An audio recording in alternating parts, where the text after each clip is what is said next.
2 weeks to pack up, my mother-in-law sneered. We've already listed your apartment for sale. I smiled and held up a document. My grandma left me 2 more houses. Their laughter stopped dead. Hi there. Before we get started, let us know where you're tuning in from. Did you hit that like button and subscribe to the channel? Enjoy the story. The teaspoon clinked against the saucer like a tiny bell, announcing the start of battle. Barbara set her cup down and looked at me with what she clearly thought was a victorious glare. I'd always been amazed by her talent for looking down on people, even while sitting at the table.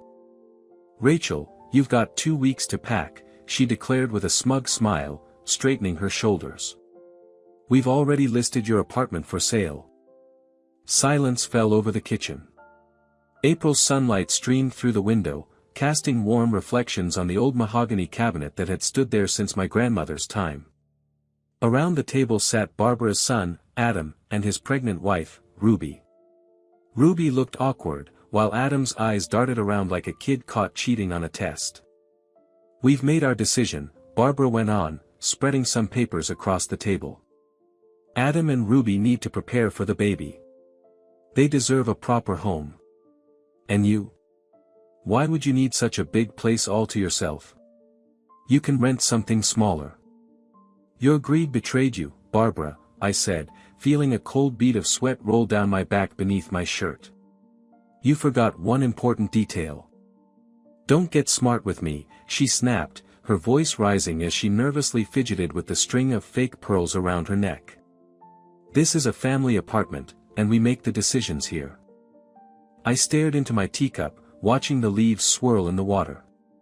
5 years ago, after my husband Mark passed away, his parents had already tried to push me out of the apartment. But back then, my grandmother was still around. Now she was gone. Agnes passed away quietly in her sleep 3 months ago, leaving me alone against the whole pack. I remembered our last serious conversation.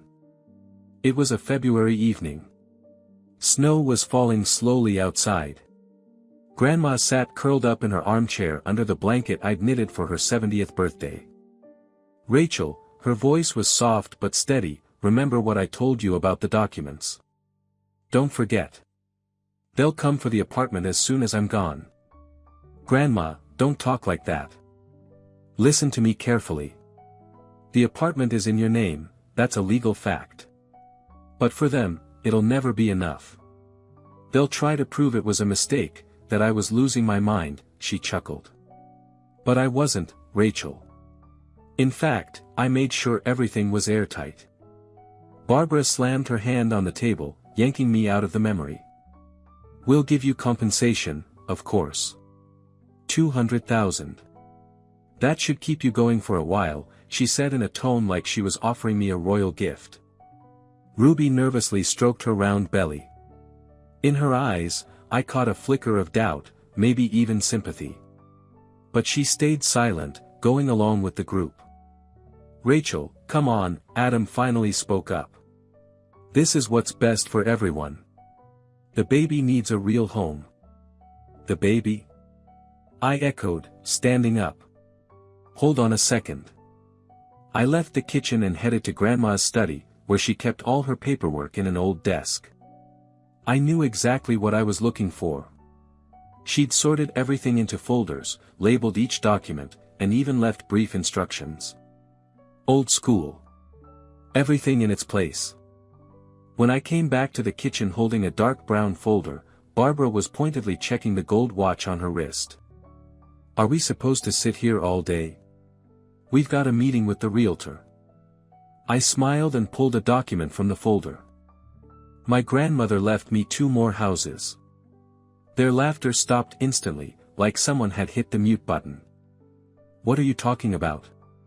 Barbara squinted, trying to read the papers I laid out on the table. One on Maplewood Lane, I said, running my finger along the lines, right across the street from here. And a lake house. Oh, and this apartment? It's in my name, not the family's. Here's the property registry, the ownership certificate, the notarized will. Everything's legal, clean, and unquestionable. Barbara's face went pale. Adam started drumming his fingers nervously on the table. "This is fake," she snapped, but her voice had lost its usual edge. "No, Barbara, it's not. Everything was finalized while Grandma was still alive. Just in case, here's a certified handwriting analysis confirming the signature's authenticity. And a video of her conversation with the notary," I added, pulling out a flash drive. "Very enlightening, I must say." Adam shot up so fast his chair toppled backward. "Mom, let's go," he muttered, grabbing Barbara by the elbow. She sat there, mouth open. "Maplewood Lane," she whispered, still stunned. That's worth a fortune." "I know," I nodded. Grandma was a wise woman. Ruby sat frozen, eyes wide, flicking between me and her mother-in-law. There was something new in her expression, shock, yes, but maybe, respect. "Let's go." Barbara barked at Ruby. "You too."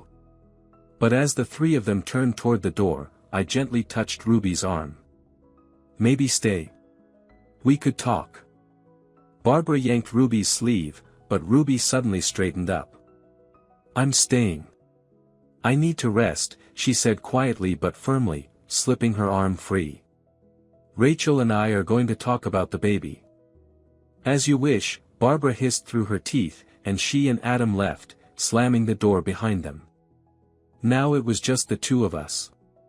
Me and Ruby, with the baby growing inside her, the baby they tried to use as leverage in a dirty game over real estate. "The tea's still warm," I said with a smile. "And I've got Grandma's apple buns." Ruby sat down, placing her hands over her belly, like she was shielding the child. "I didn't know anything," she whispered. "I swear, I didn't." I looked at her more closely. Freckles dotted her pale face, and dark circles clung beneath her eyes. Pregnancy wasn't easy on her, that much was clear. "I believe you," I said, pouring her a fresh cup. "They've always been good at keeping things to themselves. Especially from people they think can't make decisions." Ruby took the cup with trembling hands. "Adam said it was just a formality. That you already wanted to move out. That it was too much for you to manage on your own." She trailed off, realizing how ridiculous that sounded. "And you believed him?" "I just didn't ask questions," Ruby said, lowering her gaze. "Barbara always makes the decisions. If you argue, it only gets worse." I sighed. In the 5 years since Mark died, I'd gotten to know my mother-in-law's methods all too well. It always started with subtle jabs, then escalated to outright threats. But Grandma had always been my shield. Agnes, fragile as she looked, could shut anyone down with a single word. "What's that house on Maplewood Lane?" Ruby asked quietly, pulling me out of my thoughts. "You saw it the first time you visited us. The white one with the columns and the porch, right across the street." I walked over to the window and pointed to the building across the road. "A 3-story house, the one on Maplewood Lane. But isn't it split into apartments?" "It is. 8 of them. But the entire building belongs to our family," I corrected myself. "Well, now it's mine. Grandma inherited it from her father, who was an architect.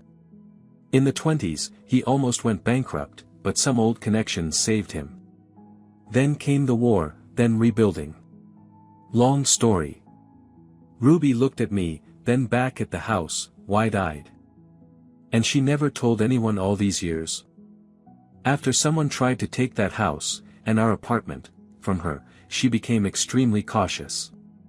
There were some shady schemes, people trying to scam her. She told me they even threatened her.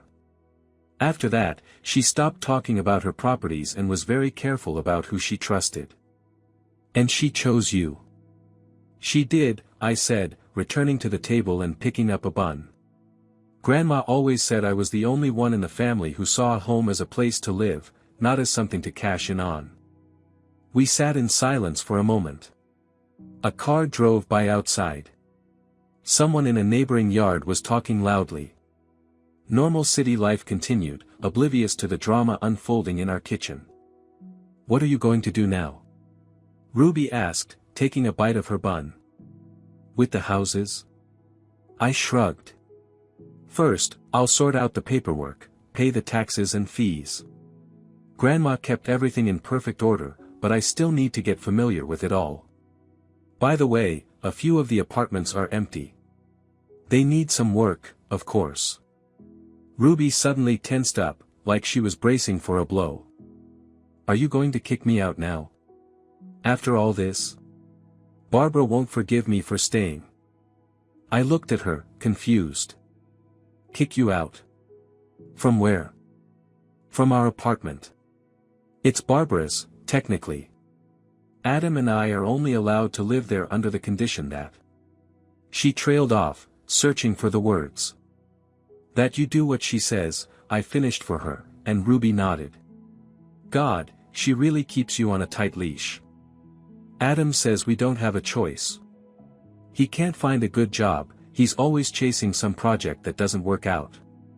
"Do you work?" "I did," Ruby said, stroking her belly. "At a flower shop, as a florist. But Barbara said it was a waste of time. That I needed to focus on the baby's future." I suddenly remembered our first meeting, at Adam's birthday. Ruby had brought an incredible flower arrangement. Barbara had barely looked at it and muttered, "More of your silly bouquets." But you could tell the girl had real talent. "You know," I leaned back in my chair, "I've got an idea." At that moment, the doorbell rang. Sharp, persistent, and impatient. I knew exactly who it was. "Looks like someone wants to interrupt our chat," I smiled at Ruby. "Don't worry. You've got options now." I opened the door. Adam stood there, his face twisted with anger, and Barbara was panting like she'd just run a marathon. "Let my daughter-in-law go, right now," she snapped, trying to push her way inside. I calmly blocked the doorway. "Ruby can decide for herself where she wants to be. And you seem to have forgotten, you're standing in my house. I never invited you in." You, she sputtered, lost for words. "Mom, wait," Adam stepped in front of her and looked at me. "Rachel, let's be reasonable. Can we just talk? I know we didn't handle this the right way." "Didn't handle it the right way?" I let out a short laugh. "You showed up to throw me out of my own home, and now you want a calm conversation. Look," he dropped his voice, "Mom went too far, obviously. But we can work something out. Those documents, sure, maybe they're legit, but we're family. We're supposed to support each other." That wheedling tone, I knew it well. It was the same one he used to beg Mark for money for his never-ending startups. "Family, huh?" I leaned against the doorframe. "Okay. So where were you when Grandma was sick? When someone needed to stay up with her at night, find doctors, get medication? Where was your mom when the roof needed fixing at the lake house? Where were any of you when I was knee-deep in paperwork, paying bills, dealing with tenants who wouldn't pay?" Adam shifted awkwardly from foot to foot. "Everyone had their own stuff going on, Rachel. You can't expect us to drop everything." "Exactly," I nodded. "So now, don't start talking about family and support. You made your choice back then, and now I'm making mine." Ruby stepped out from behind me, standing tall and firm at my side. "Adam, I want to stay here a bit longer," she said clearly. "Rachel offered me an idea, about work, and a place to live." "What work?" Barbara cut in. "Are you out of your mind? A pregnant woman should be at home. I want to go back to floristry." Ruby's voice was soft, but now there was a quiet strength in it. "And Rachel mentioned a flat. A decent one, not that tiny room you were talking about." "What flat?" Adam's eyes darted between us, confused. "There's a nice two-bedroom on the second floor of the Maplewood Lane house, corner unit, bay window, beautiful view of the park, high ceilings, quiet neighbors, I said with a smile. Perfect for a baby. And the rent's very reasonable. You're offering to rent us an apartment? Adam looked like I'd slapped him. Not from me, from the property management company. Everything legal. Lease, paperwork, the whole thing. No family discounts, no favors. Just business. How dare you? Barbara exploded. My son will not be your tenant. Then you're free to find something else, I said with a shrug. By the way, prices in our area have gone up 30% in the last year. Good luck with that. I started to close the door when Ruby suddenly grabbed my hand. Wait, she turned to Adam. Adam, this is a good option. You said it yourself, we need a place of our own, away from your mom. Yeah, but... He glanced helplessly at Barbara, whose face had turned crimson with rage. No buts, Ruby said firmly. I want that apartment. I want a normal life for our baby. No more fights. No more schemes. You've caught her arrogance, Barbara hissed, jabbing a finger in my direction. A few hours with her and look at you, completely turned. No, Barbara, Ruby stood tall, looking her straight in the eye. I've just realized there are other options. And I'm ready to take them. Adam's eyes bounced between his mother and his wife, clearly lost and unsure whose side to take. Tomorrow, he finally said. We'll talk about everything tomorrow. Come on, Ruby, let's go home. I'll stay a little longer, she replied. I'll take a cab later tonight. We're not waiting, Barbara snapped. You don't have to, Ruby said calmly. I'll find my own way. When they finally left, Barbara muttering angrily under her breath, Adam looking completely dazed, Ruby and I headed back to the kitchen. They're going to make a scene about this, I said. They already have. Many times, she shrugged. But you know what? I've just realized something. I can make choices. I don't have to just go along with everything. I smiled. Grandma used to say a house isn't just walls, it's the opportunities you create inside them. Want to see that apartment I mentioned? I offered. It's honestly lovely, though it could use some work. I'd love to, she said, eyes lighting up with a spark I hadn't seen in her before. Really? We crossed the street to the White House with columns. The building, though its paint had faded and some parts looked a little worn, still held a quiet elegance. Not many like it were left in our city, decorative plasterwork on the facade, tall windows, wide entryways that once held potted plants and heavy framed mirrors. I've always admired this house, Ruby admitted, tilting her head back to take in the details. But I never thought I could actually live here. Grandma told me it used to be a hospital, I said, unlocking the heavy door with an old key. And the attic held the conservatory's archives. Inside, we were greeted by cool dimness and the scent of aged wood. A wide staircase with graceful railings led upward. The marble steps were cracked in places but still dignified. Janet lives on the first floor, I explained as we climbed. She used to work with Grandma, taught art history. She's retired now, gives the occasional private lesson. On the second floor there's a vacant flat and Jean's atelier. She makes theater costumes. A wonderful woman. Ruby listened like I was telling her a fairy tale. Who else lives here? Mostly old-school intellectuals, professors, doctors, artists. Grandma rented below market rates, but there was one condition: preserve the house's spirit. The spirit? Community, respect, helping one another. No loud parties, no shady visitors, no drama. Grandma believed a house should feel like a home, not just a place to crash. We reached the second floor. I pulled out another key and unlocked apartment number 5. This is it. The previous tenants, an elderly couple, moved to live with their daughter last month. Inside, the apartment was more spacious than it looked from outside. High ceilings with plaster moldings, large bay windows overlooking the old park. It hadn't been renovated in years, faded floral wallpaper, a few creaky floorboards, and an old gas stove that probably belonged in a museum. "It needs a lot of work," I said, running my hand along a wall with a faint water stain, "but it's beautiful." Ruby walked to the window, gazing at the park below and the sky painted with sunset colors. "I could turn this into a studio. Floristry, definitely, but maybe something more, too. I've always dreamed of having my own business."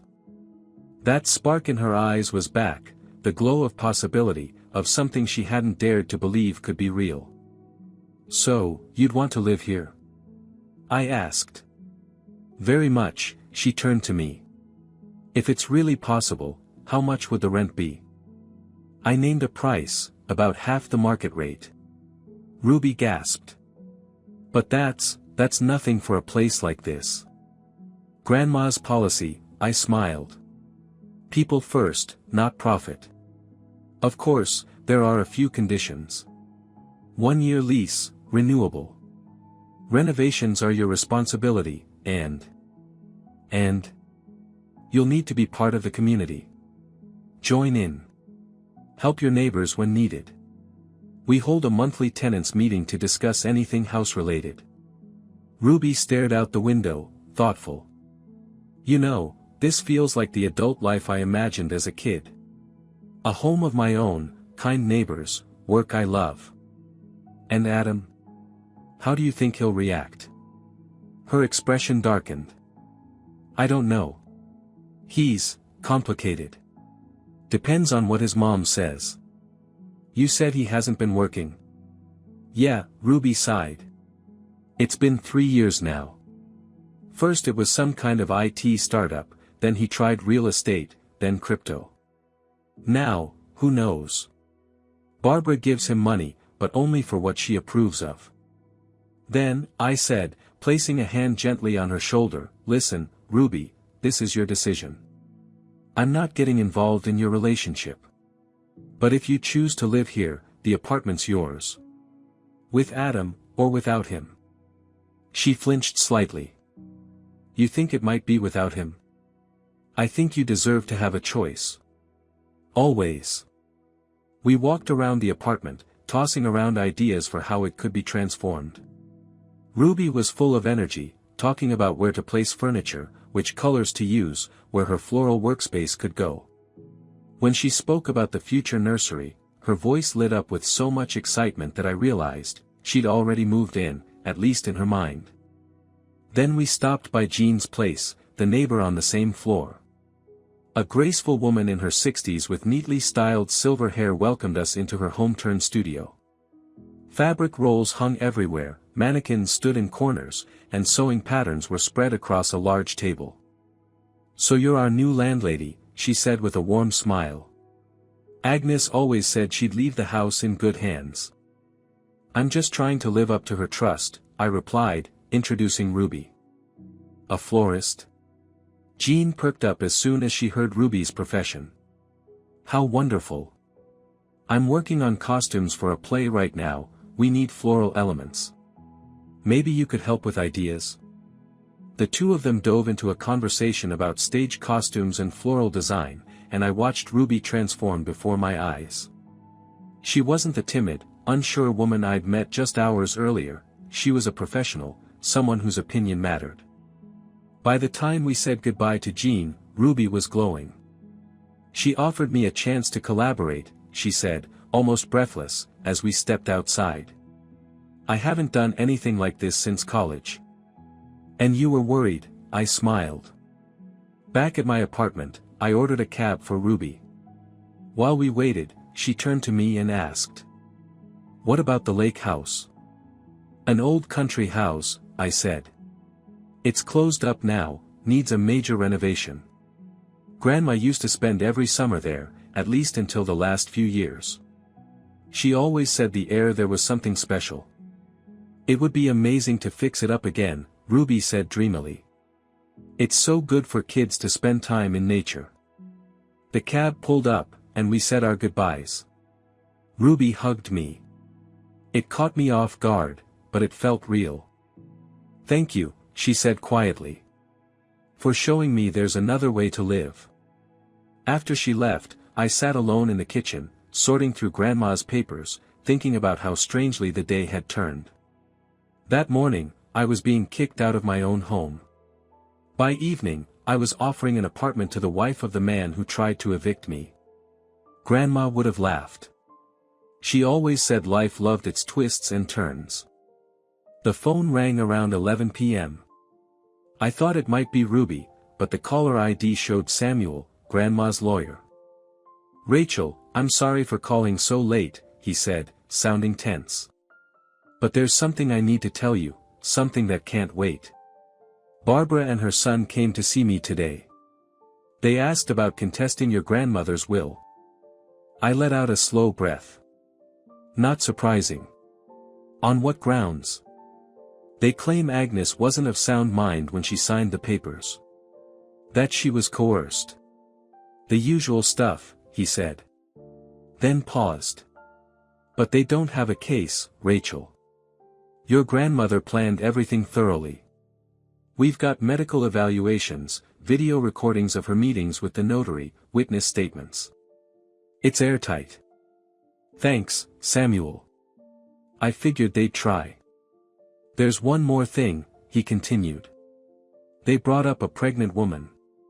Said she has a right to part of the inheritance, as the mother of the next heir." I nearly laughed. "That's Adam's wife, my brother-in-law's. She has no legal claim to anything from Grandma's estate." "Of course. But be prepared, they may try to spin that angle. I just wanted to give you a heads up. Also, Agnes left something for you to be delivered personally in case this ever happened." "What is it?" "Not over the phone. Can I come by around 10 tomorrow morning?" "Of course. I'll be waiting." I hung up and walked to the window. The lights were still on in the house across the street. I caught a glimpse of Jean through one window, probably still working on her costumes. In another, the silhouette of an elderly man hunched over a desk. Grandma used to say he was a history professor. The house lived its quiet, steady life.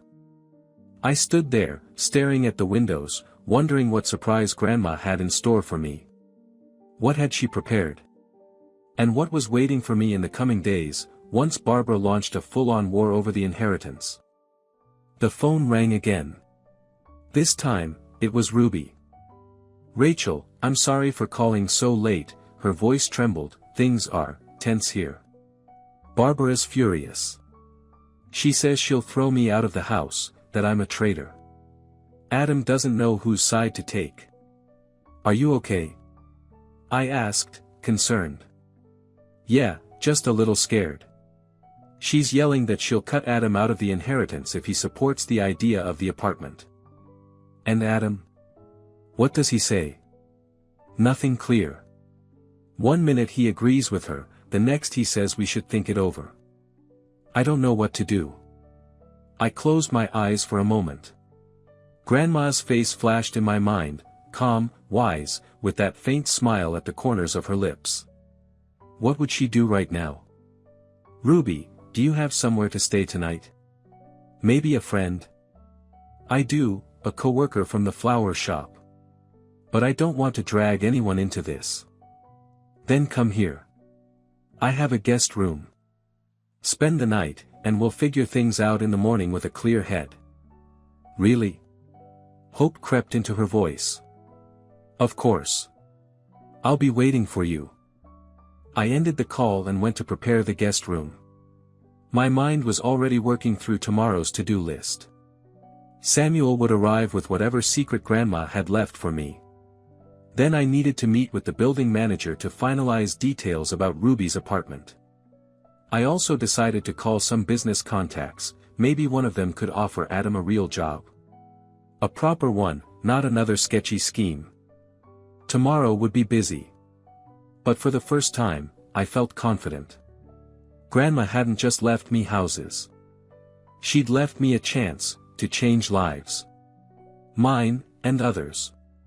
And I intended to use it. The next morning began with the smell of fresh coffee and soft footsteps in the kitchen. I opened my eyes, not immediately remembering the night before. It was 8 a.m. I slipped on my robe and stepped out of the bedroom. Ruby was by the stove. An omelette sizzled in the pan, toast was already on the table, and the coffee smelled incredible. "Good morning," she smiled. "Hope you don't mind I took over your kitchen."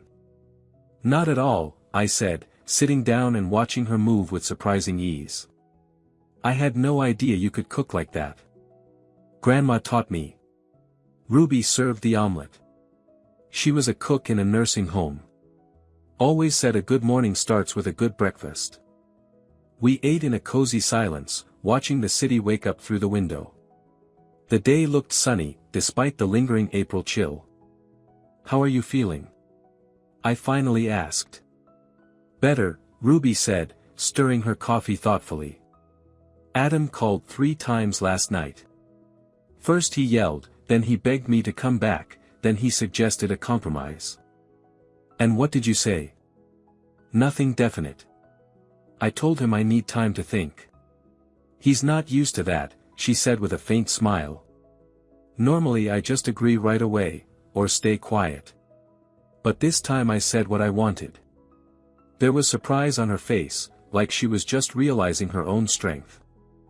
The doorbell rang, cutting the moment short. I checked the clock. 9:30, Samuel always arrived a little early. "That must be Grandma's lawyer," I said. "We have an important conversation coming up." "I'll get out of the way," Ruby began clearing the dishes. "You don't need to. Relax in the living room or go rest in your room. You shouldn't be stressing in your condition." When I opened the door, I saw not just Samuel, the tall, silver-haired man in a crisp suit, but 2 strangers with him, a young man holding a folder of documents and a stout middle-aged woman with a frosty expression.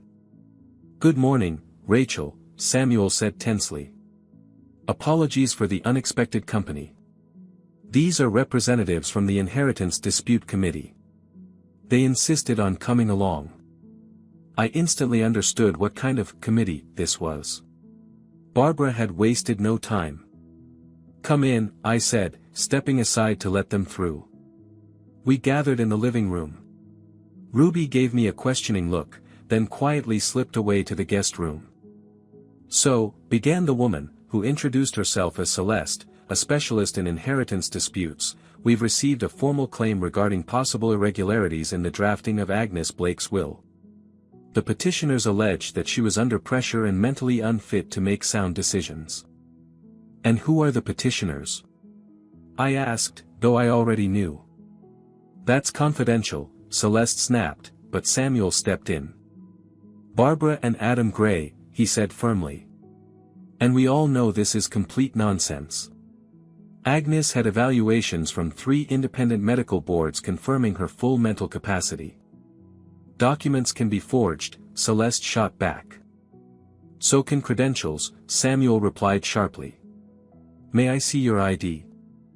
Celeste hesitated, then reluctantly pulled out a card. Samuel examined it closely. "Rachel," he said, turning to me, "Celeste works for Family Law, a private law firm. Not a government body. She has no authority to conduct investigations or demand documents." Celeste's face flushed red.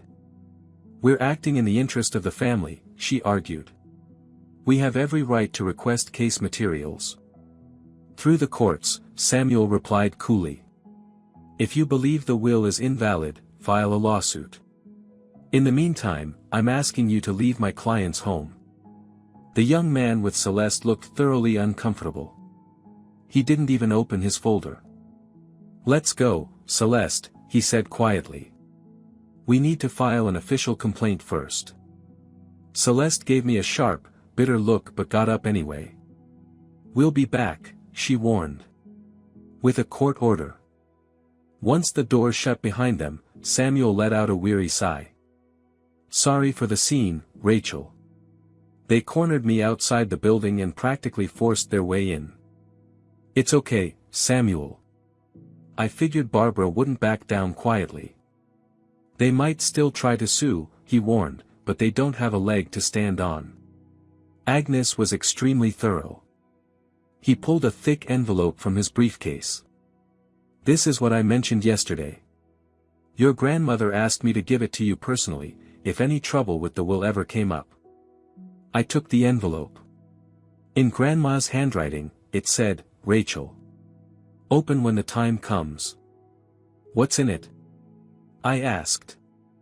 No idea, Samuel shook his head. Agnes never told me. But she believed it would help you handle anything that came your way. I carefully opened the envelope. Inside were a few photographs, a yellowed sheet of paper, and a flash drive. The photos showed a young Barbara with an unfamiliar man. In one, they were standing arm in arm by the sea. In another, they were at a restaurant, holding hands. I flipped one over. On the back, in Grandma's handwriting, Barbara and Jack. 1987. Who's Jack? I asked, but Samuel just shrugged. No clue. But judging by the date, that's before Adam was born. I unfolded the sheet of paper. It was a letter addressed to Barbara, signed by this very same Jack. From the contents, it was clear they had been in a close relationship. He was asking her to leave her husband so they could be together. Interesting, I murmured.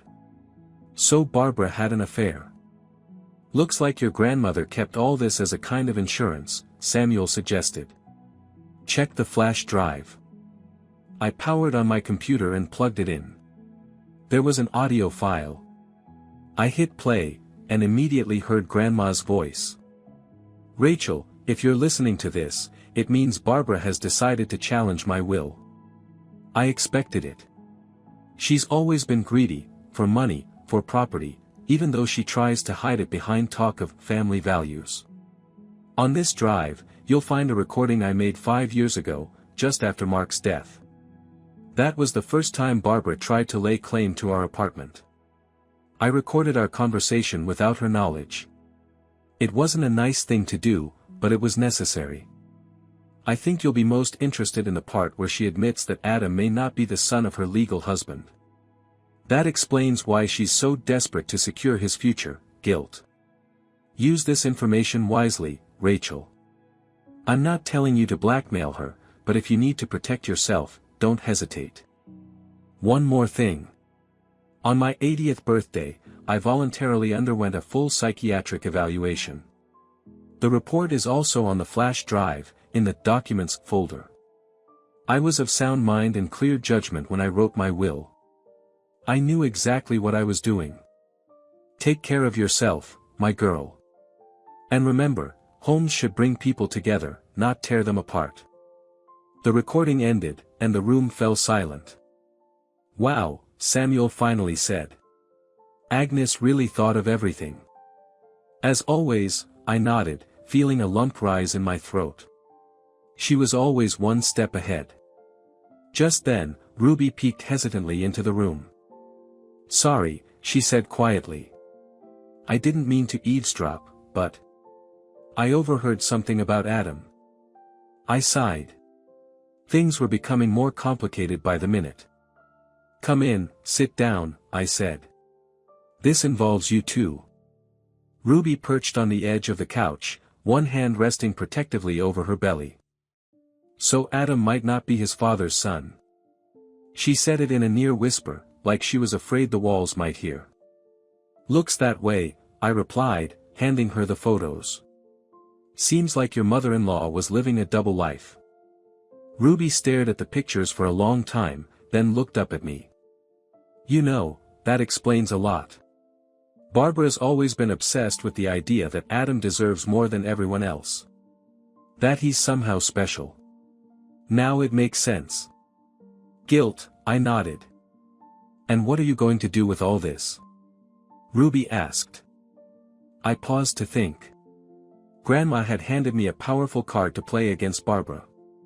Just the hint of exposing that secret would likely be enough to make her back off. But did I really want to go down that road? Nothing, for now, I decided. I'll keep it as a last resort. Maybe Barbara will back off without needing blackmail. Samuel nodded approvingly. A wise choice. Legally, your position is rock solid. If they do take it to court, we'll win. But with this kind of evidence, I doubt they'll risk a public fight. He gathered his papers and stood. I'll prep all the necessary documents just in case. But be careful, Rachel. Barbara is a dangerous opponent. Once he was gone, Ruby and I were left alone in the living room. She looked thoughtful, and a little sad. What's on your mind? I asked. That you never really know people, she sighed. Barbara, always so proper, so full of principles. Always preaching about morality and family values. And yet, people are more complicated than they seem, I said. Everyone has secrets. Ruby suddenly straightened up, her eyes steady on mine. I want to rent that apartment on Maplewood Lane. No matter what Adam decides. You're sure? Yes. I need a place that's mine. Somewhere I can make my own decisions, live on my terms, work, raise my child. And Adam? I'll give him a choice. He can come with me, or stay with his mother. It has to be his decision. I smiled. I liked this new Ruby, confident and clear. All right. I'll call the property manager and get the paperwork started. My phone rang. I expected it to be the manager, but Adam's name lit up the screen. I showed it to Ruby. Your husband, I said. Do you want to talk to him? She took a deep breath and nodded. Yes. It's time to finally settle things. I handed her the phone and stepped into the kitchen to give them privacy. Through the wall, I could hear Ruby's voice, low, steady, firm. No fear. No hesitation. I wondered how Adam would react to this version of his wife. I brewed a fresh pot of tea and waited. Whatever they decided, I knew I had to be ready for the next chapter in this battle with Barbara. She wasn't going to back down, especially not now, when she had so much more to lose. Not just money, but her reputation. 15 minutes later, Ruby walked into the kitchen. Her face was calm, almost serene. Well? I asked, handing her a cup of tea. I told him I'm renting the apartment on Maplewood Lane. That I want to live away from his mother. And that he needs to choose, me and the baby, or her. And how did he take it? He yelled at first. Then went quiet. Then said he needs time to think, she said with a faint smile. That's already progress. Before, he'd just blindly follow whatever she said. I nodded, admiring her strength. And I told him I'm going back to work, Ruby added. That I need a husband, not a mama's boy. Bold. Scary, she admitted. But right. I have to think about the baby, about the kind of example we're going to set. We were finishing our tea when the doorbell rang again. This time, it was Adam. Disheveled, red-eyed, with a tense, determined look on his face. I need to talk to Ruby, he said, shifting nervously from foot to foot. Please. I let him in and stepped into the bedroom, leaving the two of them alone. Through the wall, I could hear their voices, sometimes raised, sometimes hushed. I didn't try to listen. This was their moment, and they needed to find their own resolution. An hour later, there was a quiet knock on the bedroom door. I opened it to find Ruby and Adam standing there, holding hands. We've decided to rent the apartment, Ruby said. Together. And I'm going to get a real job, Adam added. A proper one, not just some random projects. I looked at him more closely. There was a new kind of determination in his eyes, one I hadn't seen before. What about your mother? I asked bluntly. Adam winced. She'll be against it, of course. But I have to make a choice. And I'm choosing my family. He wrapped his arm around Ruby's shoulders. We'll be okay, he said firmly. Together. I nodded, not hiding my surprise. Maybe Adam really was capable of making his own decisions. The only question was, how long would that resolve last once Barbara started applying pressure? Well then, I said, congratulations on your new home. Let's get the paperwork started. The following week flew by in a blur of activity. The building manager, Miles, and I handled the lease agreement for Ruby and Adam. Miles, a wiry man in his 60s with the posture of a retired soldier, had known Grandma well and genuinely respected her decisions.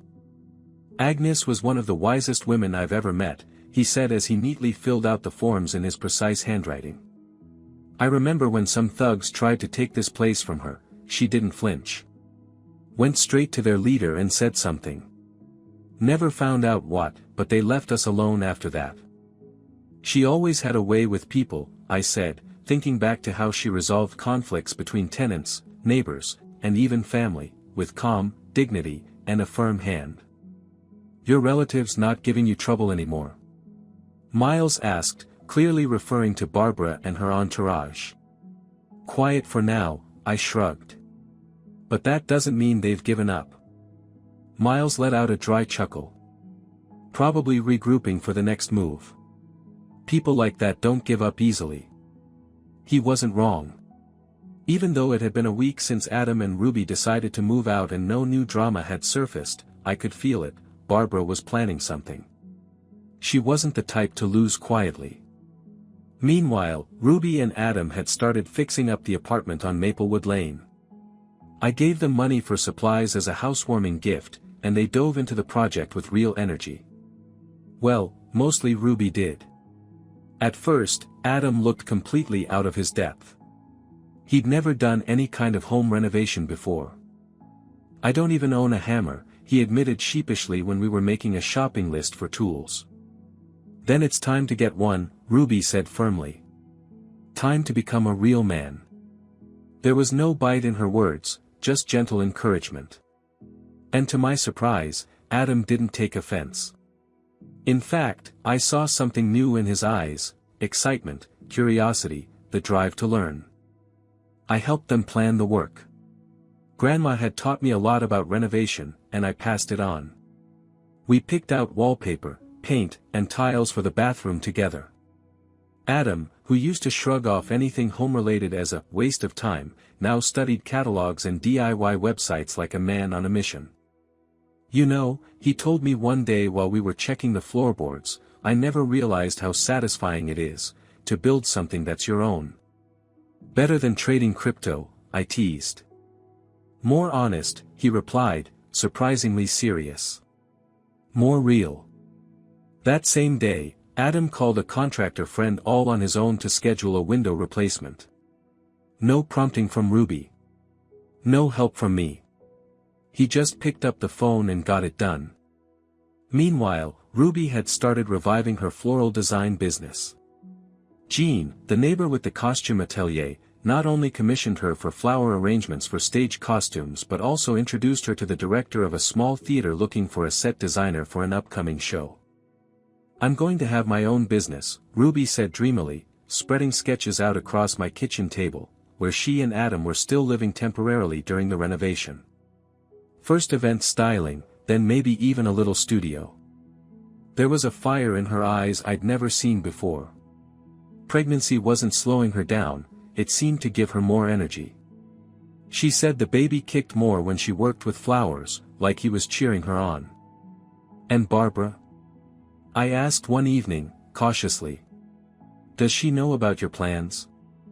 Adam and Ruby exchanged a glance. She knows, Adam finally said.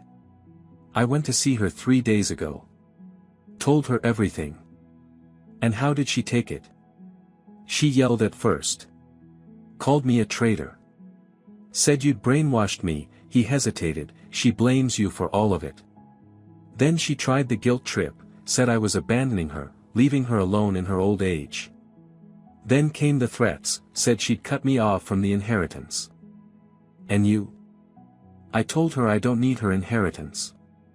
I want to build my life on my own, he said with a faint smile. She didn't believe me. Said I'd come crawling back when the money runs out. I studied Adam carefully. He looked paler, more worn out than a week ago, but at the same time, more grounded.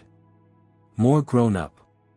There was a new kind of seriousness in his eyes. What if she's right? I asked quietly. If things get hard, he said firmly, we'll deal with it. I've got a job now. That caught me off guard. Where? A construction company. I'm on a trial period in the sales department. Nothing special, but it's a real job, with a fixed salary and room to grow. Ruby looked at him with pride. He found the job himself. Scheduled the interview himself. First time he's ever done that. That evening, when they went out to the movies, their first real date in over a year, as Ruby confessed, I sat in the kitchen thinking about how strange life could be. Who would have thought that an attempt to throw me out of my home would lead to this? Adam was starting to become his own man. Ruby was rebuilding her career. And me? I'd found something like a family. Unexpected, imperfect, but a family all the same. A ringing phone interrupted my thoughts. The number was unfamiliar. Hello? Rachel, a man's voice said, quiet, slightly nervous. Sorry to call so late. My name is Jack. I was told you wanted to speak with me. I didn't immediately recognize the name. Then it hit me, Jack. The man from the photos in Grandma's envelope. The one Barbara had an affair with. Who told you? I asked. Barbara, he hesitated. She called me today. Said you found some old photos and were planning to use them. So Barbara decided to go on the offensive. An interesting move. I'm not planning to blackmail anyone, if that's what you're worried about, I said calmly. Then why do you have those photos? His voice was tense. I didn't go looking for them. My grandmother left them for me in case there were issues with her will. The will? He sounded genuinely confused. What does this have to do with a will? It's a long story, I sighed. Short version, Barbara is trying to take away the apartment and other property my grandmother left me. But why? She already has her own apartment. A country house, too, and... Barbara thinks nothing is ever enough, I said, unable to keep the bitterness out of my voice. Silence on the other end. Did you know her well? I asked finally. I did, once, Jack said slowly. We met at a resort in '87. I was a grad student, she was a young married woman. We had a whirlwind romance. I asked her to leave her husband, start a new life with me. But she said no. She did, he said, and there was old pain in his voice. She chose stability. Her husband was a promising academic, had an apartment in the city, a solid career. And me? Just a student. Did you stay in touch? For a couple of years. Then I moved abroad for work. I came back in the early 2000s. We ran into each other at a conference. She was different. Harder. More calculating. And her son? I asked, cutting to the point. Jack paused. She never said it outright. But yes, it's possible Adam is my son. The timeline matches. Would you want to meet him? I don't know, he admitted. It's been so many years. I'm not sure I have the right to show up in his life out of nowhere. We spoke for a few more minutes. Jack was a university professor now, a literature specialist. He lived alone, had never married. Once upon a time, he truly loved Barbara. But now, that love was just a distant memory. What are you going to do with the photos? He asked before we ended the call. Nothing, I said. They'll stay with me, as evidence, if Barbara takes this to court. But I'm not making them public. Thank you, his voice softened. And tell Adam. No. Never mind. It's not my place. After the call, I couldn't fall asleep for a long time. I kept thinking about how strange life is, how the decisions people make shape everything that comes after. Barbara chose stability over love. And in the end, lived her life constantly afraid her secret would be exposed. Maybe that's why she clung to Adam so fiercely. She wasn't just protecting him, she was protecting her secret. The next morning, I was jolted awake by the doorbell. Miles stood on the doorstep, out of breath. "Rachel, something's happening," he blurted out, barely able to catch his breath. "At the Maplewood Lane house. Bailiffs are there." "Bailiffs?" I stared at him. "What do you mean, bailiffs?" "Court sent them. They've got an order to seize the property. They're saying the house is being confiscated for unpaid taxes." I dressed quickly, and Miles and I rushed across the street. Two official-looking cars were parked in front of the Maplewood Lane house, and a crowd of anxious tenants had gathered outside. Two uniformed men were talking to Jean, who looked completely stunned. "What's going on?" I asked, walking up to them. "Are you the owner?" one of the bailiffs asked. "Yes. Rachel Blake." "Here, take a look," he said, handing me a document. "Court order placing a provisional seizure on the property." I scanned the paper. It looked official, stamps, signatures, legal references. But something felt off. "Wait a minute," I said. "It says here the claim was filed by the tax authority. But we haven't had a single tax issue in the past 5 years. Everything's paid on time, I have receipts." "They don't tell us who files the claim or why," the bailiff shrugged. "We just enforce the court's decision." "A court decision?" I looked more closely at the date. This was issued yesterday. I never received a summons. I wasn't notified of any hearing. That's a clear procedural violation. The bailiff frowned. "Look, we're just doing our job." "And I'm doing mine," I said firmly. "I'm calling my lawyer, and then the court administration. Because this," I waved the paper, "looks like a serious breach of the law." I dialed Samuel's number. He picked up instantly, like he'd been waiting for my call. "I already know," he said before I could explain. "Someone called from Maplewood Lane. This is total nonsense, Rachel. There was no court hearing," I checked. "The case number listed doesn't even exist in the registry." "You mean these documents are fake?" I could barely believe it. "Looks like it. Ask the bailiffs to show their IDs. Don't sign anything. I'm on my way." I handed the phone to the bailiff. "Talk to my lawyer." He took the phone reluctantly. As the conversation went on, his expression shifted, from confident to concerned, then downright alarmed. "Yes. Yes, I understand. No, we just received the enforcement notice. Yes, we'll check." He handed the phone back and glanced nervously at his colleague. "Looks like there's been a mistake. We need to contact headquarters." They stepped aside and began making phone calls. The tenants, who had been watching the scene unfold, started to relax. Jean came over and squeezed my hand. "Well done, Rachel. You kept your cool. Agnes would have been proud." Half an hour later, Samuel arrived, followed shortly by an actual official from the bailiff service, sent by the agency's leadership after the imposters were reported. An investigation began right away, documents were examined, statements taken, and witness reports collected. By noon, the situation had finally come into focus. The so-called bailiffs turned out to be employees of a private security firm, hired by someone to stage the whole scene. The documents were expertly forged. If I hadn't gotten suspicious and called my lawyer, they could have sealed the house and locked the tenants out. It would have caused a complete mess. "Who do you think is behind it?" Samuel asked once we were alone. "Take a guess," I said with a bitter smile. "Barbara won't stop until she gets what she wants." "This is beyond the pale," he muttered, shaking his head.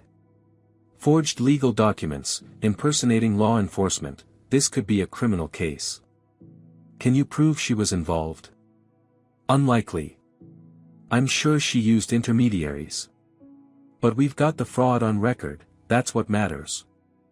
When it was all over, I went back to my apartment, completely drained. I brewed a strong cup of tea, sat by the window, and looked out at the house across the street. My house. Grandma's house. A home where people lived who once trusted her, and now trusted me. I thought of her words, homes should bring people together, not divide them. And today, that house truly had brought people together. The neighbors supported one another, stood up together against injustice.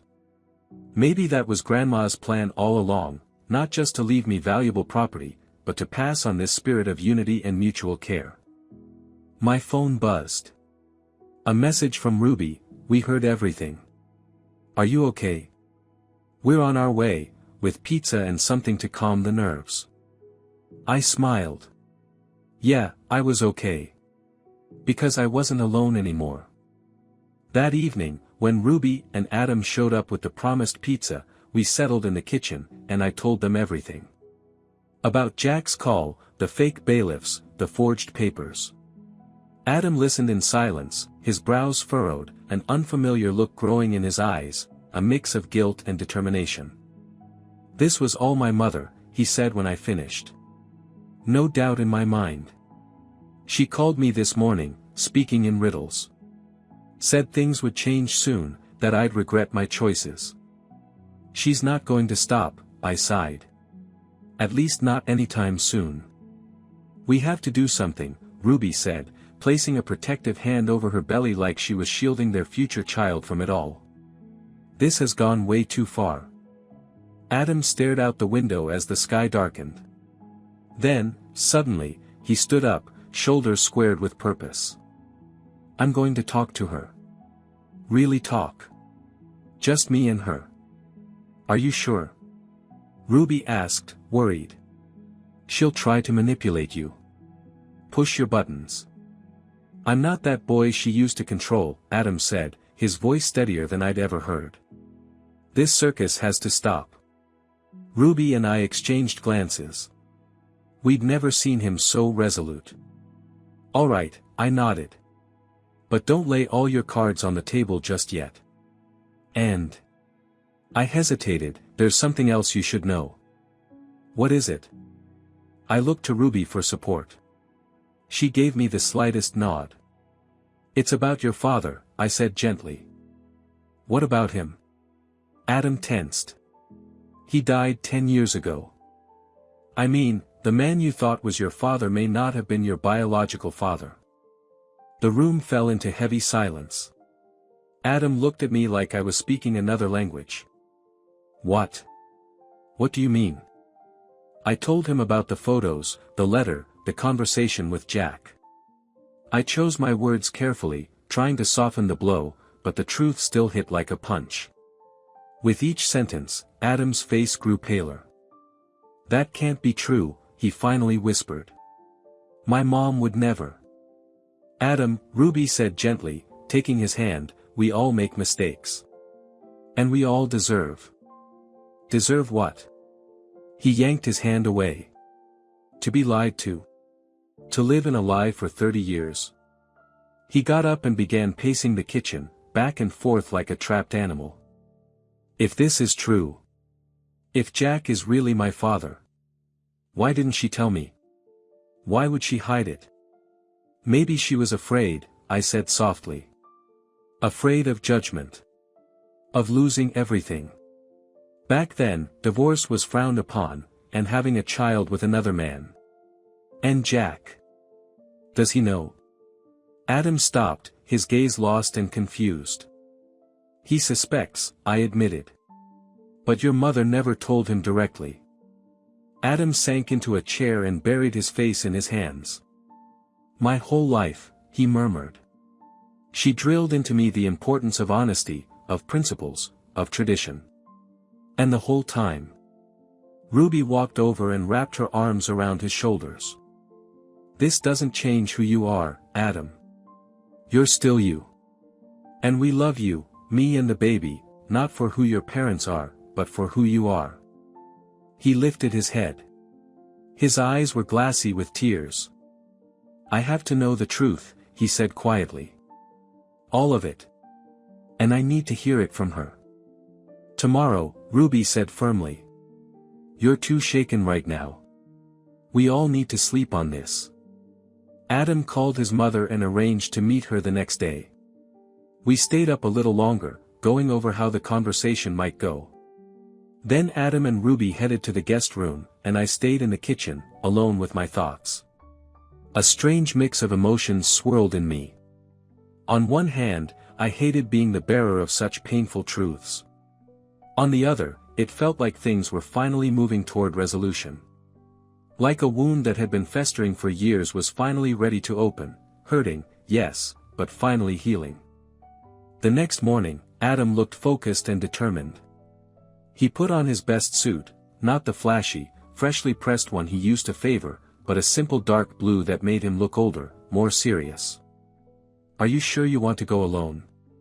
Ruby asked as she walked him to the door.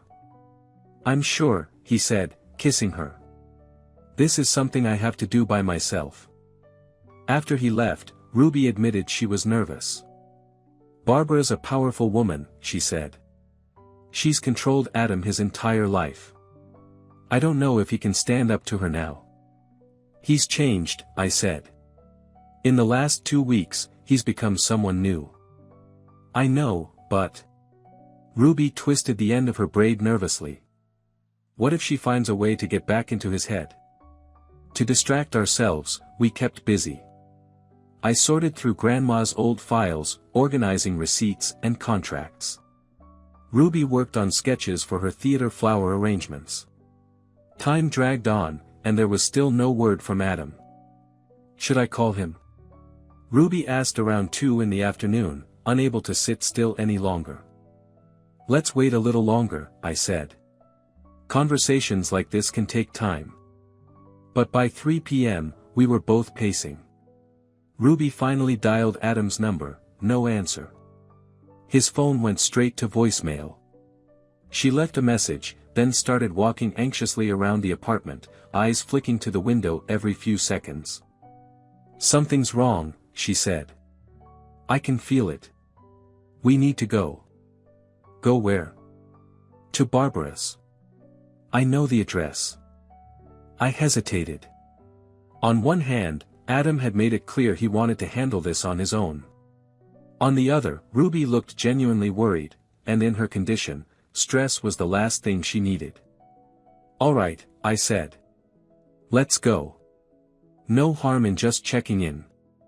We called a taxi and 30 minutes later arrived at Barbara's house, a grand building in an upscale neighborhood.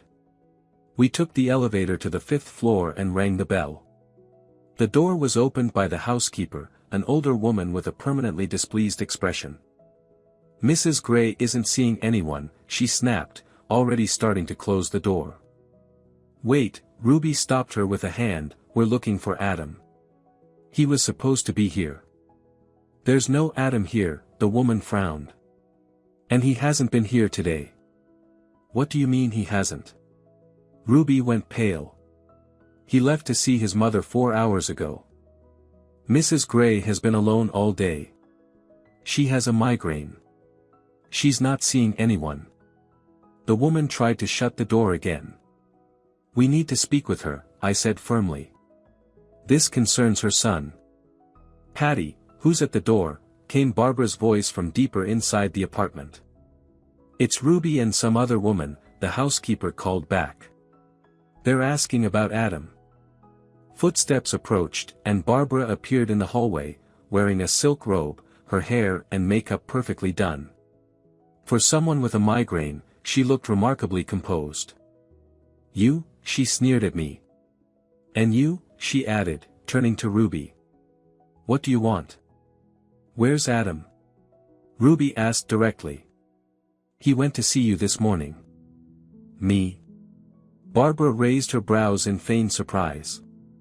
This is the first I'm hearing of it. We didn't schedule any meeting. He called you last night, Ruby insisted. You agreed to meet today at 11. That never happened, Barbara snapped. My son didn't call me. And even if he had, I wouldn't have met with him. Not after he betrayed his own mother her eyes slid over to Ruby with venom, for that. Ruby flinched like she'd been slapped. You're lying, she said quietly. He talked to you. I was there. I heard it. Maybe you were imagining things, sweetheart, Barbara said with a smug smile. Pregnancy can do that. Hallucinations, confusion. I felt my anger rising fast. Enough, Barbara. Where is Adam? If you've done something. What could I possibly do to my own son, she said, raising an eyebrow. Get a grip, Rachel.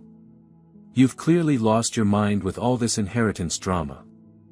Then why is his phone off? Ruby asked, pulling out her own phone. Why isn't he answering any messages? No idea, Barbara shrugged. Maybe he finally came to his senses and went somewhere to think. Somewhere far away from all this toxic influence. There was something in her eyes, something off. I knew she wasn't telling the whole truth. We're going to find him, I said calmly. And if we learn you had anything to do with his disappearance. Disappearance? Barbara gasped theatrically. What a performance. The man doesn't pick up his phone for a few hours and you're declaring a national emergency. Maybe his phone died. Maybe he ran into old friends. Maybe he just needed space. Adam isn't like that, Ruby said firmly. He would have told us. And you know him so well.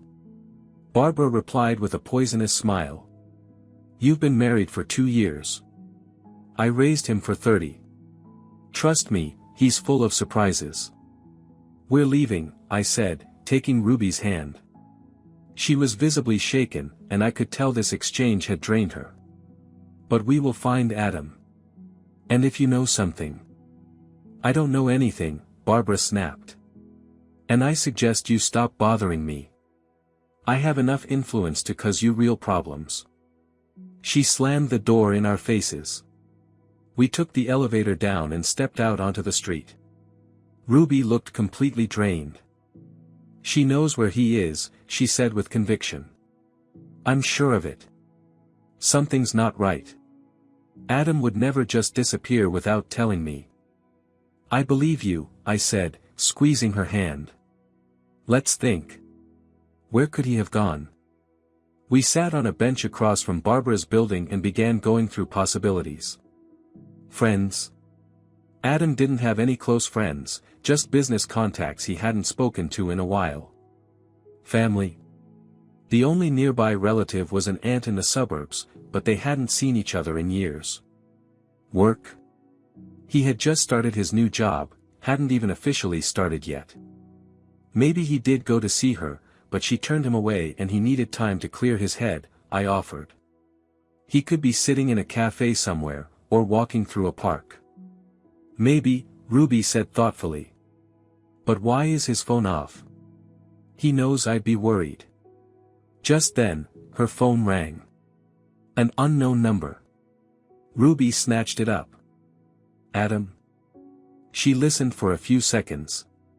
Her expression shifted from hope to confusion to alarm. Yes. Yes, this is Ruby. What? What happened? She covered her mouth with her hand. Which hospital? When she hung up, she looked like she was about to faint. Adam's in the hospital, she whispered. There was an accident. He was hit by a car while crossing the street. Not far from here. Around noon. How bad is it? I felt a chill run down my spine. Concussion, broken leg, bruises, Ruby's hands were shaking. He's unconscious. Or, was. I'm not sure. A nurse found my number in his phone and called. Let's go. Now. I was already waving down a taxi. The ride to the hospital was silent. Ruby held my hand the entire time, her lips moving soundlessly, maybe praying, maybe whispering to the baby, trying to calm them both. At the ER, a nurse met us. A young woman with a tired but kind face. "Are you family of Mr. Gray?" she asked. "I'm his wife." Ruby stepped forward. "How is he?" "Stable," the nurse replied. "He regained consciousness about an hour ago. He has a concussion, a fractured fibula, and several contusions. But his life is not in danger." "Can we see him?" "Only for 5 minutes. He's very weak." They led us into the ICU. Adam lay in bed, pale, with his head bandaged and his leg in a cast. When he saw Ruby, he gave her a faint smile. "Hey," he whispered. "Sorry I scared you." Ruby rushed to his side and gently took his hand. "What happened? Who did this?" "I didn't see," Adam said, his voice strained. "I left Mom's place, really upset. Didn't notice the car. I think it was a black SUV." "You talked to her?" I asked, stepping closer. "Barbara?" "Yeah," he nodded, eyes closed. "She denied everything. Said it was all lies, that I had no right to doubt her. She even showed me old letters from Dad, or the man I thought was my dad. Then, we argued. I told her I wanted to do a DNA test. She lost it. Screamed that I was a traitor, that I wasn't her son if I could even think something like that. I left. I was a mess. And that's when the car hit you," Ruby said softly. "Yeah. Right after. I was crossing the street, and..." He frowned, trying to recall something. "You know, it felt like the car, like it aimed for me." Just then, the nurse walked into the room. "Time's up," she said firmly. "The patient needs rest." "Just 1 more minute," Ruby pleaded. "Please." The nurse hesitated, then gave a small nod and stepped out. "Listen," Ruby leaned in toward Adam. "Your mother said you never came to see her today. That there was no meeting." "What?" Adam tried to sit up but winced from the pain. "We talked for almost 2 hours. She was definitely home." "She's denying everything," I said, shaking my head. "Claims there was no reason to worry, and that we're making the whole thing up." Adam closed his eyes. "Of course," he whispered. "She's going all in. Just pretend none of it happened." "Adam," I said gently, touching his hand, "you said you thought the car hit you on purpose." He was silent for a few moments. Then he opened his eyes and looked at me heavily. I think the driver looked like Mom's chauffeur. But I'm not sure. It all happened so fast." Ruby and I exchanged a glance. Could Barbara really go that far? Order someone to hit her own son with a car? To silence him? Scare him? Or maybe it was a warning to all of us. "We're not going anywhere," Ruby said firmly. "I'm staying here with you tonight." "No," Adam shook his head. "You can't. The baby. You need rest. Go home, get some sleep. Come back tomorrow." He turned to me. "Rachel, will you take care of her?" The nurse returned, this time more insistent. "That's it.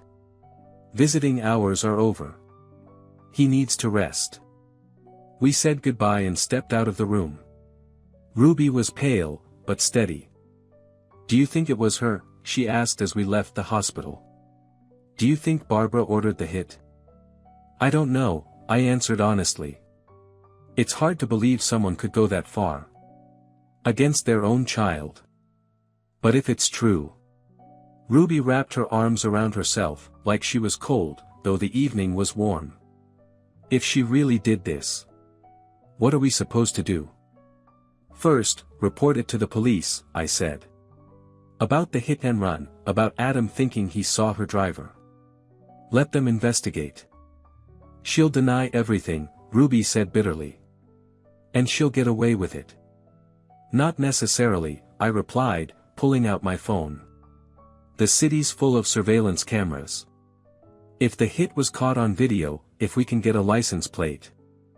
You think she didn't think of that? Maybe. But we have to try. We went to the police station and filed a report. The officer on duty listened with a bored expression, wrote down our statements, and promised to look into it. It was clear he wasn't taking it too seriously. When we got home, Ruby was completely worn out. I made her eat something and lie down to rest. I sat by the window, watching the city grow darker, my mind swirling with uneasy thoughts. If Barbara had gone that far, if she really ordered someone to hit Adam, then she had crossed every imaginable line. She wasn't just manipulative. She was dangerous. To Adam, to Ruby, to me, to the unborn child. I walked over to the drawer and pulled out Grandma's folder, the one filled with everything she had on Barbara.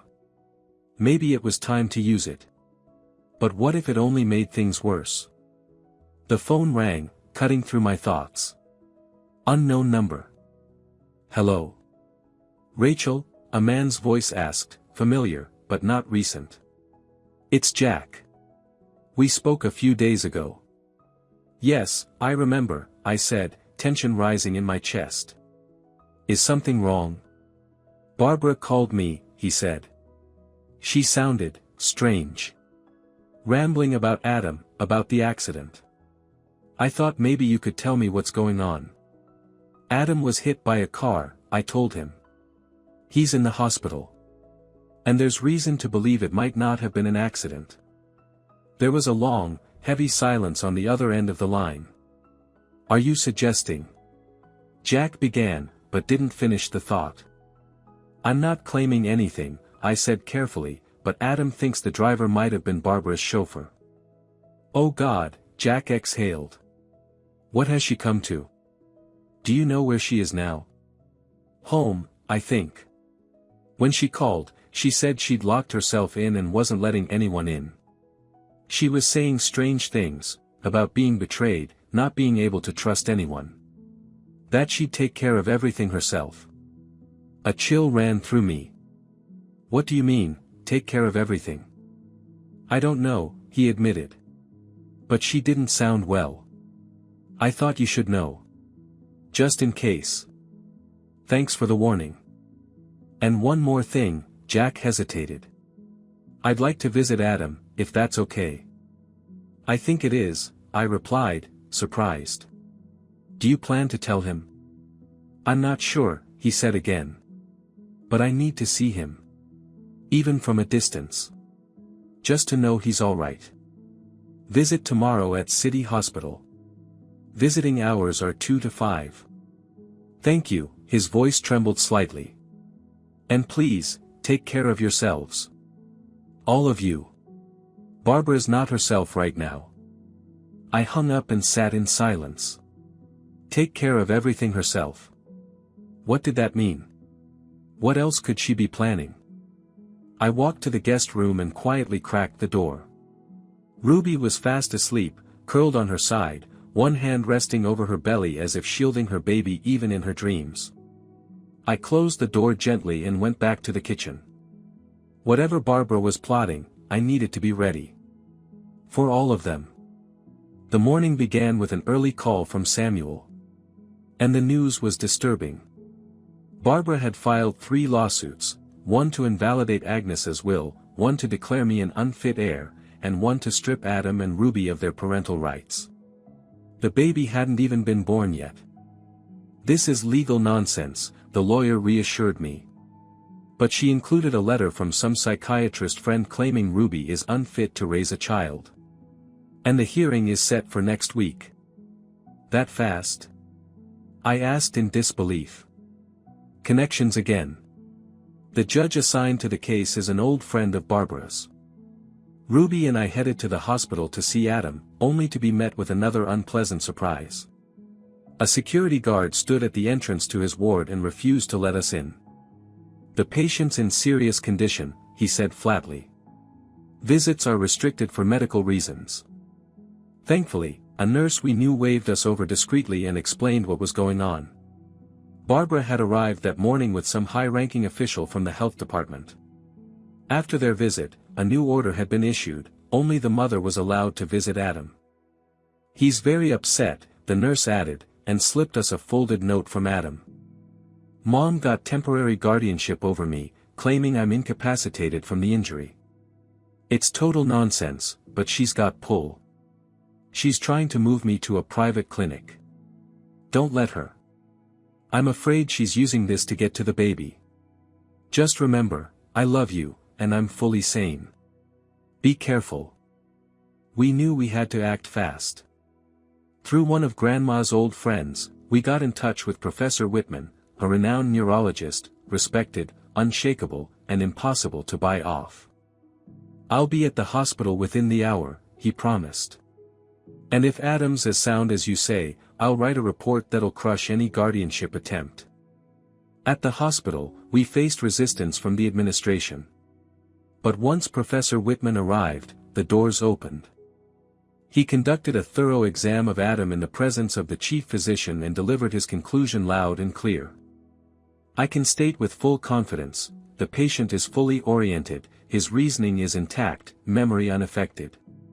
The mild concussion has not impacted his cognitive functions. There is absolutely no medical basis for guardianship." The chief physician clearly wasn't pleased, but he couldn't argue with the authority of the professor. Ruby declared her intention to take Adam home, and the discharge paperwork was set in motion. Just as we were leaving the hospital, Barbara appeared at the gate. "Where do you think you're going?" she demanded, blocking our path. "Adam needs to stay in the hospital. As his legal guardian, I forbid this." "That no longer applies," Ruby said calmly, handing her the professor's statement. "Here's the official document confirming Adam is fully competent and doesn't require guardianship." "This is a forgery," Barbara snapped. "My son is seriously injured, he needs rest." "Enough with the lies, Mom," Adam said quietly. "You've lied to me my whole life. About my father. About your so-called principles. About everything." "What are you talking about?" She went pale. "About my real father. Jack. The man you had an affair with in 1987. The man who might be my biological father, the truth you've been hiding from me all these years." Barbara froze, then slowly sank onto a bench. "You weren't supposed to find out," she whispered. "Ever. It was a mistake. I was young. So it's true. I'm not Robert's son." "I don't know," she murmured, covering her face with her hands. "I never did a test. I didn't want to know for sure." At that moment, our taxi pulled up. Adam straightened, leaning on his crutch. "Goodbye, Mom. I'm done with lies and manipulation. I'm going to live my own life, and raise my child the way I believe is right." "Adam, don't go. You're all I have." "No, Mom. I'm not all you have. I'm my own person. With my own life, my own family. And it's time you accepted that." We got into the taxi and drove away, leaving Barbara sitting alone outside the hospital. "You okay?"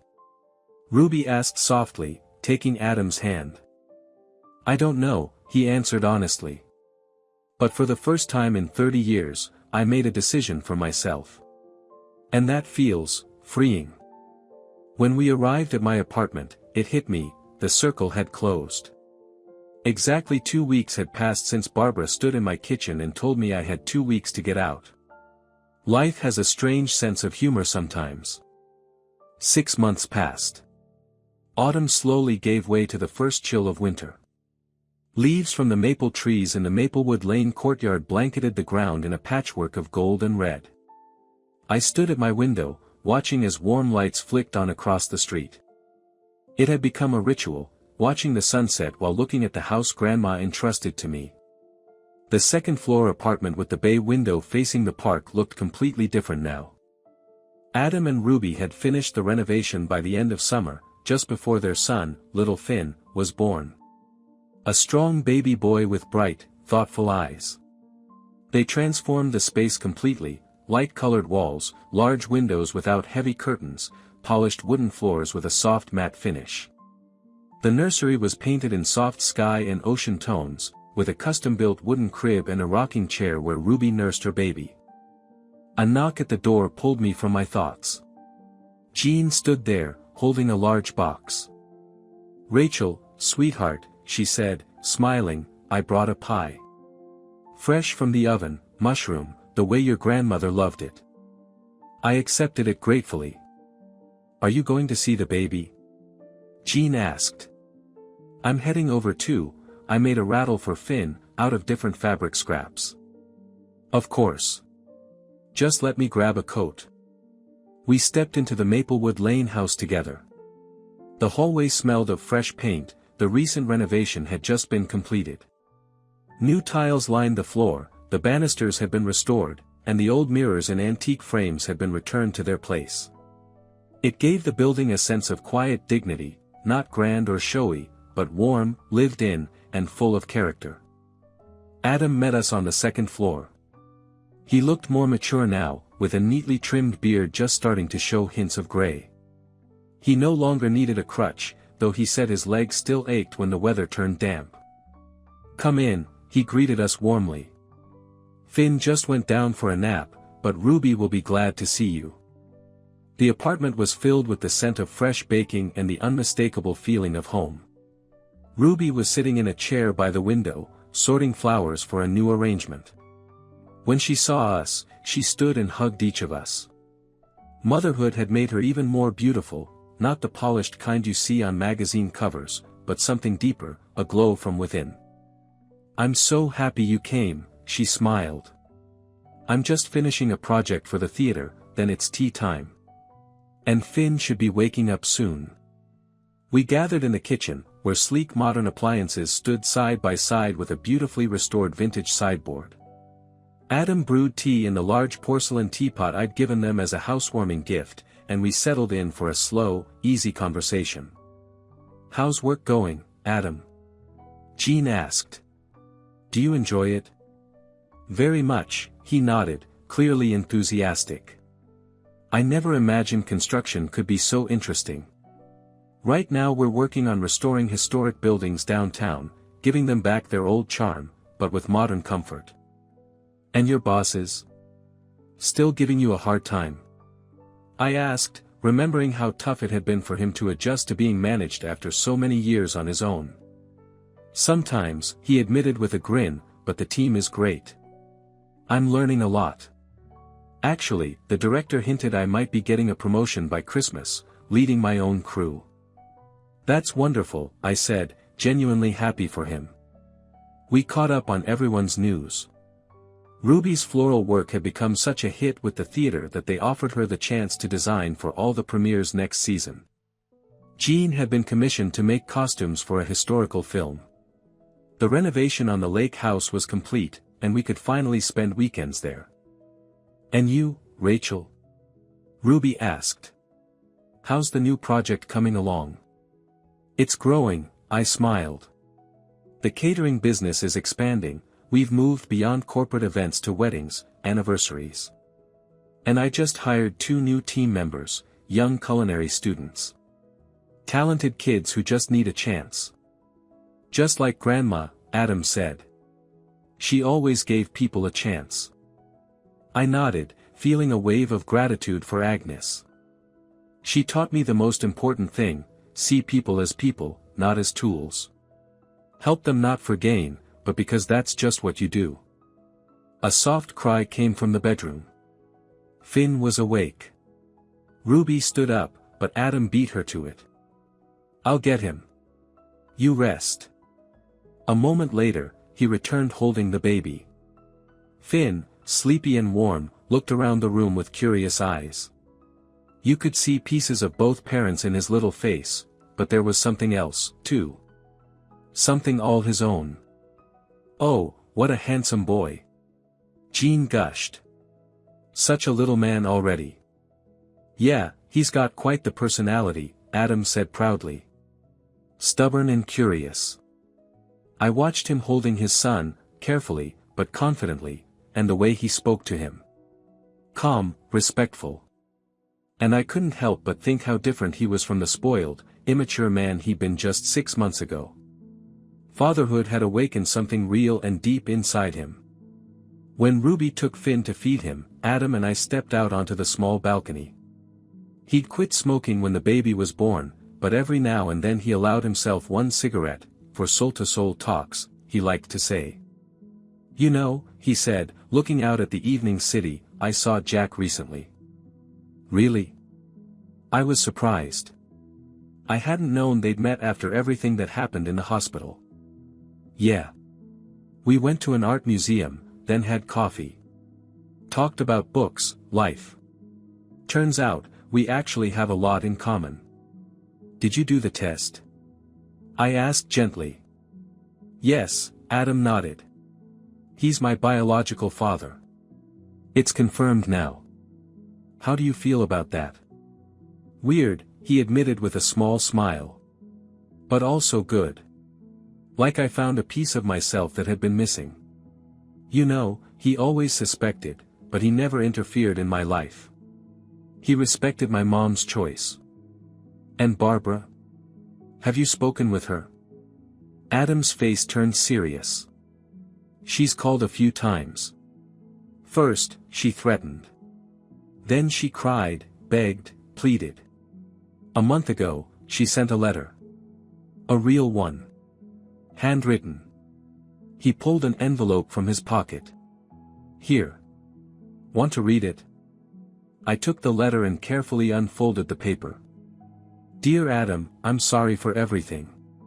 For the lies, the control, the way I tried to manage your life. I thought I was doing it out of love, but now I see, it was fear. Fear of losing you. Fear of the truth. Fear of being alone. I got so tangled in my own lies that I started believing them myself. And only now, truly alone, do I realize how much damage I've done. I won't ask for forgiveness. I don't deserve it. I just want you to know, I regret it all. And I'll be here if you ever want to talk. With love, Mom." I handed the letter back to Adam. "Did you respond?" "Not yet," he said, folding the letter carefully and tucking it back into the envelope. "It's not just words, it's a decision. One that affects all of us. Ruby, Finn, our whole family. And what will that decision be?" "I don't know," he answered honestly. "But I'm not afraid of it anymore. I'm not afraid of responsibility. And that's what matters." We went back inside. Ruby had just finished feeding Finn, who now lay content and drowsy in her arms. Jean was telling a funny story about the theater director. A full moon hung in the sky, casting a soft silver glow across the room. "Will you stay for dinner?" Ruby asked. "I made a casserole." I smiled and nodded. I loved these quiet family evenings, filled with warmth and peace. I loved watching Ruby bloom, Adam grow, and little Finn discover the world, day by day. Over dinner, we talked about the future. Ruby dreamed of opening a small floral studio right in the building. There was an empty room on the ground floor that would be perfect for it. Adam shared his plans to eventually start his own business, restoring historical buildings while preserving their original charm. "What about you, Rachel?" Adam asked. "What are your plans?" I paused. The past few months had been full, supporting the young family, growing the business, resolving the inheritance issues. Samuel had done a brilliant job in court, and all of Barbara's claims were dismissed. The lake house had been fully restored and was ready to welcome guests. "You know," I said at last, "I think I want to continue Grandma's work. Not just preserving these houses, but turning them into something more. Creating spaces where people feel connected. Where history, culture, and community matter." "That's a great idea," Adam said, immediately energized. "I could help with the technical side. I've already got contacts with some great restoration specialists. And I could do the design work," Ruby added.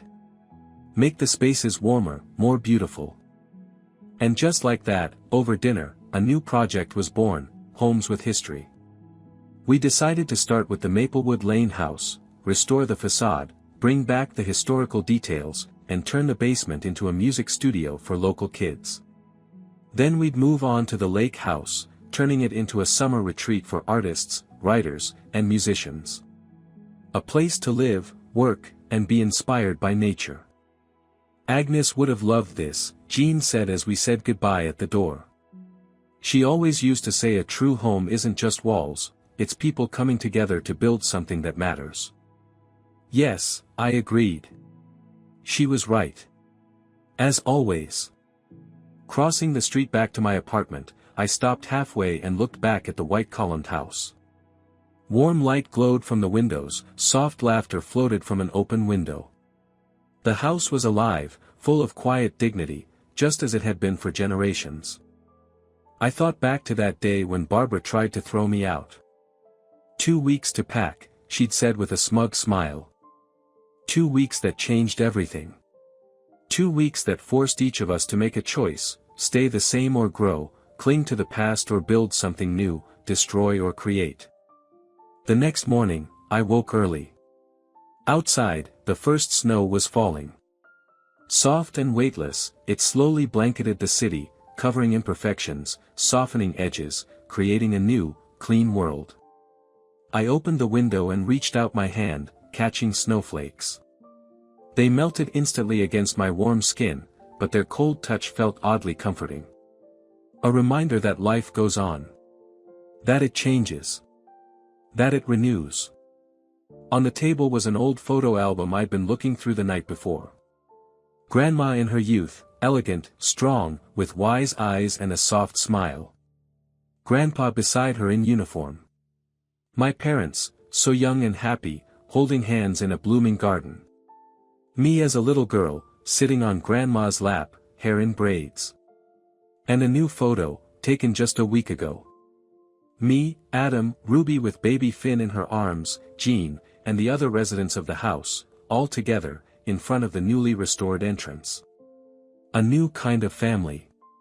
Not bound by blood, but by choice, by shared values and purpose.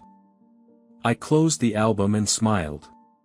Grandma hadn't just left me houses. She'd left me an example, of how to live with integrity, how to build relationships, how to create instead of destroy. And I would do my best to be worthy of that legacy. My phone buzzed with a message from Ruby, "Good morning. Watching the snow. Finn and I are too. Come over for pancakes. We're planning Christmas." I smiled and started getting dressed. A new day was waiting, full of things to do, dreams to build, and I was ready. If you enjoyed the story, don't forget to like and subscribe to the channel, it really helps us keep creating new and meaningful stories every day. Take care, and stay happy.